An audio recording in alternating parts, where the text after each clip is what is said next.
to find the shortest path, and this is Dijkstra algorithm for the shortest path. So finding the shortest path from vertex A to every other vertex. And this is the problem. So from A to every other node, finding the shortest path. So at the moment, if you look at it, A and B are directly connected. Uh, it's an undirected graph. That's another thing you are seeing because there is no arrows to it. But if you go from A to B, we look at that the path size is 6. We can also take a path from A to D and then go to B, which is the shortest path because the total weightage will become only 3. So we have on the edges, or these edges are called lines, and vertices are the nodes. So or vertexes. So if we look at this, look at the weightage of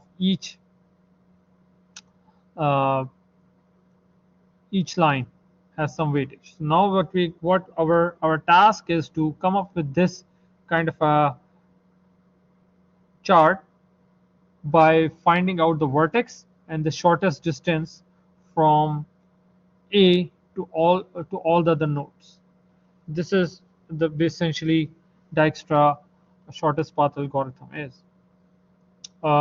So we the final product we are trying to have is this chart that we have obtained. But to reach that one, it takes a little bit of working. So that's what we're going to be doing. It's very easy when you look at it, but at the start, just start uh, with the assumption that you don't know anything how you will get to that, but we can do that. So the two columns that we are after is the shortest path and from what previous vertex we reached to that path. So we have column A where we will list all the vertices, column B will remain empty, and column D will be filled when we will be going through this algorithm. So basically these two columns will be the columns that we will be working on. So at the start you will have the vertex columns and you have a diagram on the side, and then you will start working on it. So these are the uh, these are the explanation of it. I'm just going to go to the start of it. Yeah, here's the start of it. So basically when we start working on this algorithm, we created the chart as I mentioned, then you have a column, and then you have a list of unvisited and visited nodes. So if we consider that we start at A, so A is highlighted, and the distance from A to A is obviously 0 because I'm at that same location. I don't need to worry about. So distance from A to A is 0. All the other ones right now are sitting at infinity. So the chart when we started was empty, but when we start working on it, put the distance from A to A as 0, and rest of the other should be set as infinity, which means they start, you don't know, but there is some kind of a distance you will be determining, but at the moment you don't know what's the distances, so they are sitting at infinities. So visit the unvisited vertices with the smallest known distances from the start vertex. First time around, and this is the start vertex itself, A, so I put a 0 there. Then look at what are the unvisited neighbors. B and D are the unvisited neighbors. What are those vertices which A shares the edges with? And we need to find out those. So those are B and D, those are those. So what we are going to do at the moment, everything is smaller, so we take as an infinity and update the distance. So if I'll say, if I want to go from A to B and A to D, we'll go back to D later on. Let's start in the sequence. We are going from A to D. The distance from A to A was 0. So you will say from A to B, you will be adding up 0 plus 6, which is 6, obviously. So what you are going to be doing is that 6 is smaller than obviously from infinity. So you have a actually big achievement, that you now know the distance, that it's not infinite or some number that you don't know. You can replace this infinity with 6. And where you are coming from, which vertex, which was the previous vertex you are coming from, it's A. So you are able to determine that you can reach from A to B with the shortest distance, which, because you are standing at this vertex, you are not worried about going to one to A to D and then D to B. Don't worry about that. Just consider which one you are standing and then mark that. From the visual it looks very easy, but if I'll give you a harder graph, then you will have to apply this technique.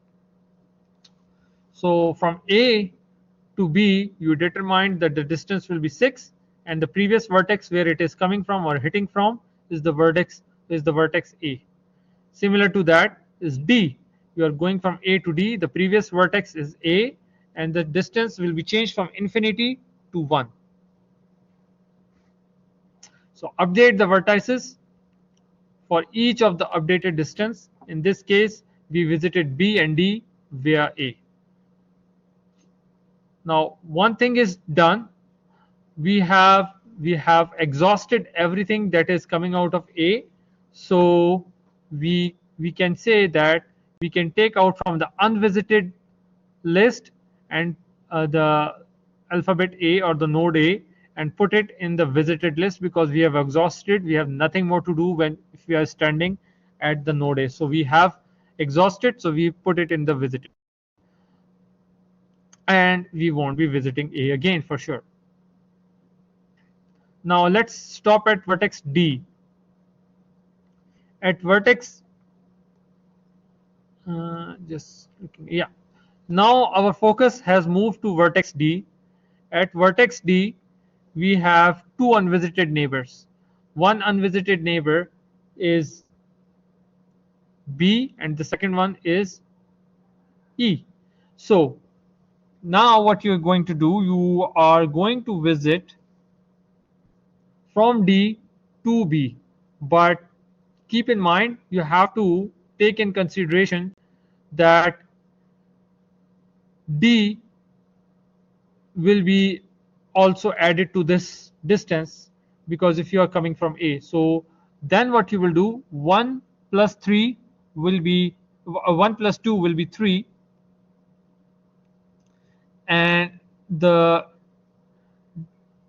other distance you will be calculating is going from D to E, which is 1 plus 1, which is 2.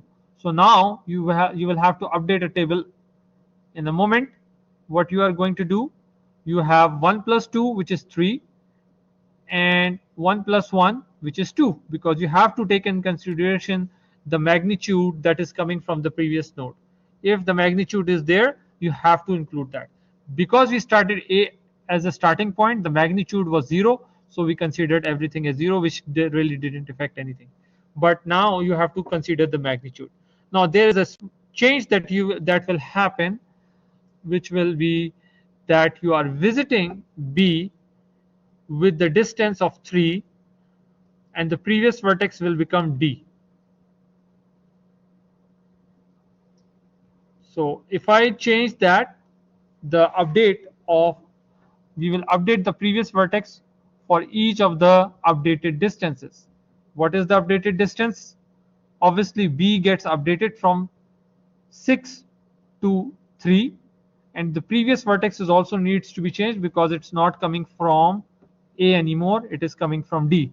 So now we have achieved more success, that we have a vertex with the shortest distance. Now even if I come from A to D and then going to B, I'll still incur just a 3-kilometer charge. But if you consider in comparison to what if you are coming from A to B, it is much better. You have improved a little bit. So Dijkstra is working now that it has changed the distance to 3, updated it from 6, you cut off or you uh, eliminated 6 and you put 3 in there, and then you updated the previous vertex to D. The next vertex it has actually updated, which was not touched when we were going through A, was the vertex D. So in this case 1 plus 1 will become 2 here, and the previous vertex is D. So see how we are improvising here, that we are going through each vertex and finding what nodes it is connected to, and if it is connected to those nodes we will, and if the distance is short we'll remove the previous distance, update from the previous vertex and keep the new vertex. Now because we have visited the node D, we are not coming back to D again. We visited the vertex with the smallest known distance from the start vertex. This time around it is vertex E, so that is updated also, and the visited vertex list will be filled with D. We are not going to visit D again, but we will have unvisited still outstanding at 3 nodes, and visited vertex are standing at A and D.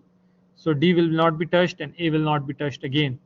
The next vertex we are after, and it's not a problem that if you go to B or if you go to E, in this case we are touching E, and we will find its uh, vertices, what vertices it is touching.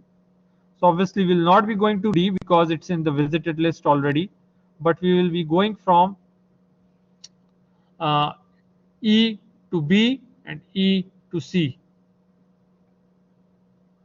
Now I am outlining a little bit because this distance is already computed. This was 1, this distance was 1, so this will be included definitely in our calculation. So now this distance is already 2, 1 plus 1 which is 2, so you see this 2 here, and the distance from E to B itself is 2, so 2 plus 2 is 4. Would you replace 3 with 4?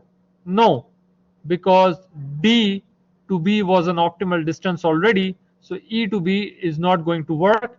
We are not going to replace the previous vertex. We will keep the previous vertex as 4, previous vertex as D, and the shortest distance will be 3.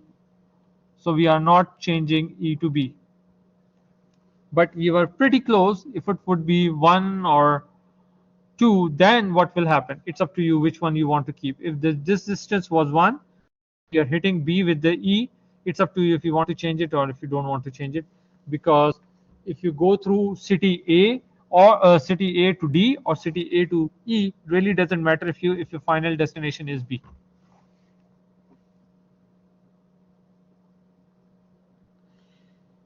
If the calculated distance of the vertex is less than the known distance, update the shortest vertex. This is the rule of thumb. We do not need to update the distance to B in this case. But going from E to C, yes, we can update that distance because 1 plus 1 is 2, and going from E to 5 is 5, E to C is 5, so that will be 2 plus 5, which is equals to 7. Yes, you can update C to 7 coming from the previous vertex E. Now we can move E from the visited from the unvisited ones and put it into the visited list. That's going to be happening. You see that E is moved here. The unvisited nodes are B and C.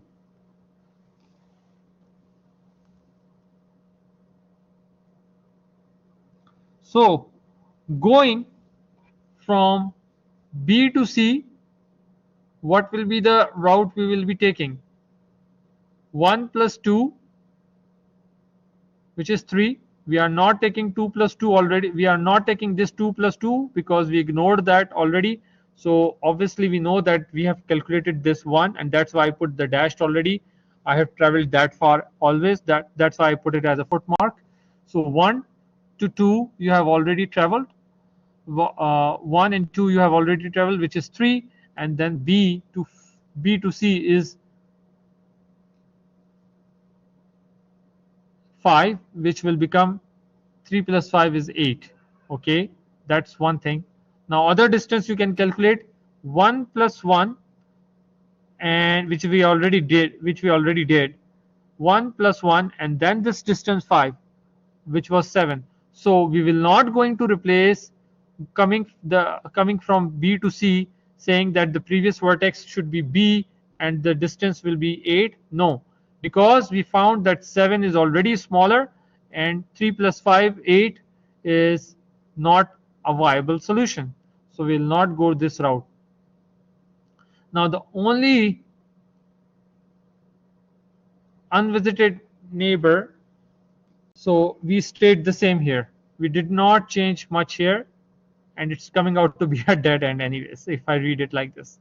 But last part is coming out to be C, last node that we are standing.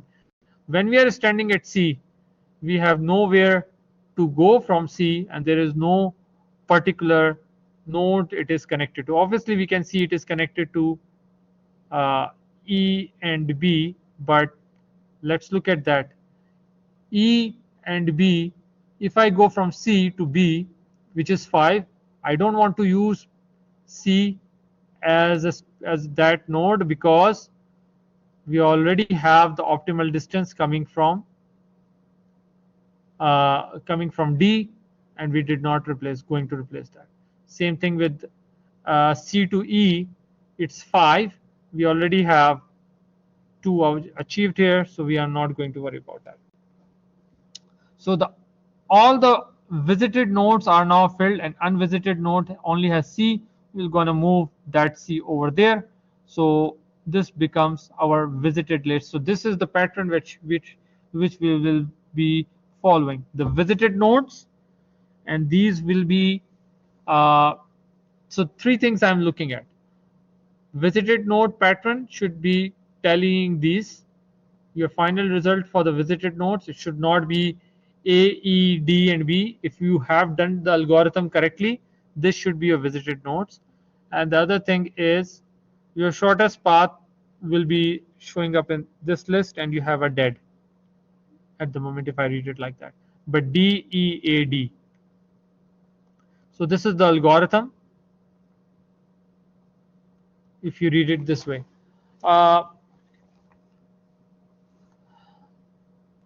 think there are 2 improvisations he has done, but if I'll just stick to one, that should be fine. That's okay. There is an introduction of while loop here, but this is done without. I think there's a little bit of improvisation. I don't read that, but when I'll give you the video, you can go over that. But this is the algorithm. Let's start with the distance of vertex start at 0. Let's set all other vertices from the start to be infinity, or something like null will work. In Java, you can set a variable value to null, and repeat the unvisited vertex with the smallest known distance from the start vertex. So you always have to take consideration of the start vertex, which was A. From the current vertex, examine the unvisited neighbors. For the current vertex, calculate the distance of each neighbor from the start vertex. So start vertex is always going to bug us. So you have to keep that in mind. If the calculated distance of the vertex is less than the known distance, update the shortest distance. Update the previous vertex from the list of the updated distance. Add the vertex to the list of the visited vertex, so you are not going to touch that vertex again. So that's basically it for me for today. I'm here